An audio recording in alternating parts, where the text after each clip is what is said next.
meus mal diagramados. Hoje o debate que queremos propor aqui é o seguinte: quem paga a banda escolhe a música. Essa é uma verdade que afeta a política, a arte, a mídia e outras áreas da sua vida. O mundo capitalista reproduz essa frase de efeito nas mais diversas esferas da ideologia liberal. Mas a questão do vídeo é principalmente a imprensa. Enquanto os meios de comunicação forem bancados pelos principais atores do capital financeiro, nós, enquanto consumidores, sofreremos as consequências das suas imposições. E é por isso que, historicamente, você nunca verá na TV, por exemplo, nenhum comentarista que seja contrário às pautas econômicas do Paulo Guedes. Reforma trabalhista? Bom, chama o Ricardo Amorim para dizer que será ótimo e que vai gerar muitos novos empregos. Não tem ponto negativo nenhum, hein? Reforma da Previdência? Bom, Samidana, você foi o escolhido para ir defendê-la lá no Jornal da Globo e por aí vai. Você nunca vai ter alguém se colocando contra essas medidas do Paulo Guedes na TV. Fora que, às vezes, simplesmente a mídia bloqueia o debate sobre algum tema nas redações. Veja o caso atual da autonomia do Banco Central. A pauta está sendo abordada apenas em colunas e editorias especializadas, sempre de forma positiva. E é um tema tão importante para o futuro do país que deveria estar no topo de qualquer home de grande portal e ter uma discussão aberta em toda a sociedade. Afinal, para quem não sabe, a proposta prevê que o Bacen decida as políticas econômicas sem interferência política. Isso daí também tem outro significado, que é o seguinte: para quem é político de direita e que possa vir a ser o presidente no futuro, não faz diferença nenhuma, porque os projetos estarão ali em sintonia. Já se a esquerda um dia voltar ao poder em nível federal, vai ficar engessada, já que a eleição de um novo presidente no banco se dará sempre no terceiro ano de cada mandato presidencial. Se for aprovada, viveremos em um país em que a economia vai pautar ainda mais a política e não o contrário. E pelo projeto original, que já teve ali uma aprovação no Senado, não consta nem a cláusula de porta giratória. Isso daí impede que a pessoa venha da iniciativa privada para o serviço público sem passar por uma quarentena. Ou seja, o conflito de interesse será brutal, mas Paulo Guedes está lá para realizar esse serviço sujo mesmo.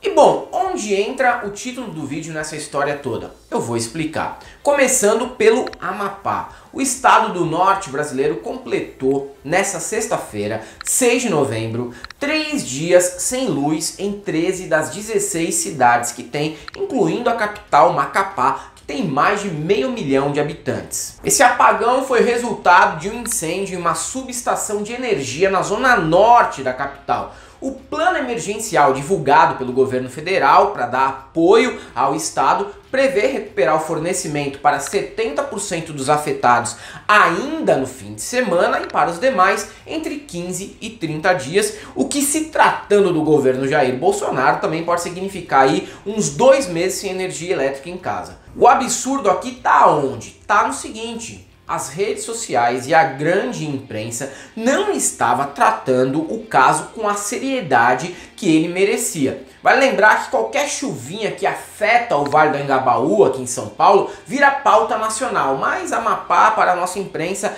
entra naquela teoria que é usada geralmente em nível internacional quando acontece um atentado. Se for em um país de primeira divisão da Europa ou nos Estados Unidos, a gente desloca até uma equipe para o local. Se for na África, na Ásia, no Oriente Médio ou na América Latina, basta falar uns 10 segundos no jornal Hoje que tá tudo bem. Fora isso, tem outro ponto aí. A gente está tão acostumado com escândalos e absurdos que mais um, menos um, já aprendemos a levar a vida assim, sem direitos, sem banco central, sem energia elétrica. E até pegando carona nesse gancho sobre países que ficam esquecidos quando há um genocídio ou atentado, a Armênia é um belo exemplo disso. País cristão rodeado de nações muçulmanas, ela volta a sofrer ataques da Turquia, que na gestão do Erdogan tá querendo fazer aí um cospobre do Império Otomano. Já faz aí uns 10 dias mais ou menos que o Azerbaijão e a Turquia estão em conflito armado contra a Armênia. E isso vem depois de quase 3 décadas do declarado cessar-fogo entre os países e, infelizmente, o que aconteceu até agora foi o seguinte: morte de militares e civis nesse conflito sangrento.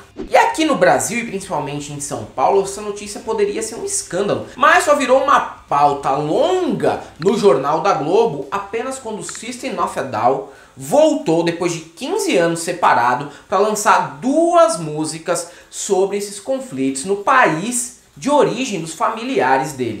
Eu acho que o mundo inteiro está muito ocupado com a Covid e tentando cuidar do seu próprio povo. Mas eu não acredito que foi por acaso que Azerbaijão e Turquia escolheram o momento em que o mundo está sofrendo, inclusive a Armênia, que tem uma grande quantidade de casos, para fazer esse ataque. Ou seja, uma das maiores bandas de metal dos últimos 30 anos precisou retomar as atividades interrompidas por diferenças pessoais e profissionais para que o mundo soubesse um pouquinho sobre esse assunto. E sim, new metaleiro de shopping que hoje é integrante do Partido Novo, o System of a Down sempre falou de política. Nem use o super trunfo de que gostava mais da banda quando eles não eram politizados, porque já basta ter passado essa vergonha com Rage Against the Machine. Em vez de comprar curso para aprender como ficar milionário antes dos 30 anos, aproveite para fazer inscrição em um curso de inglês e pare de passar vergonha sendo analfabeto em 2 idiomas. Como disse Serj Tankian, líder da banda, em entrevista para o Jornal da Globo, ele entende que cada país tem os seus problemas e tem que lidar ali com as suas confusões internas no dia a dia. Mas ele queria fazer esse alerta, já que a mídia ocidental está simplesmente menosprezando o que acontece lá na Armênia. E ele vai além e diz que talvez os ataques são coordenados exatamente para acontecer no momento em que outros países lutam contra a pandemia. Então você simplesmente não consegue dar atenção para tudo na imprensa. E aí ele deixa claro, a cobrança não é para que todo mundo esteja ligado em tudo, e sim para mostrar que a gente sabe que a mídia precisa escolher as pautas e prestar conta para os anunciantes. Mas também sabemos que quanto mais periférico o Estado e o país, e quanto menos interessar para o capital financeiro que determina como a banda toca, menos vai aparecer na imprensa. E o que acontece? Nós ficamos presos a uma narrativa pré-escolhida de todos os grupos de comunicação que agem de modo bem parecido.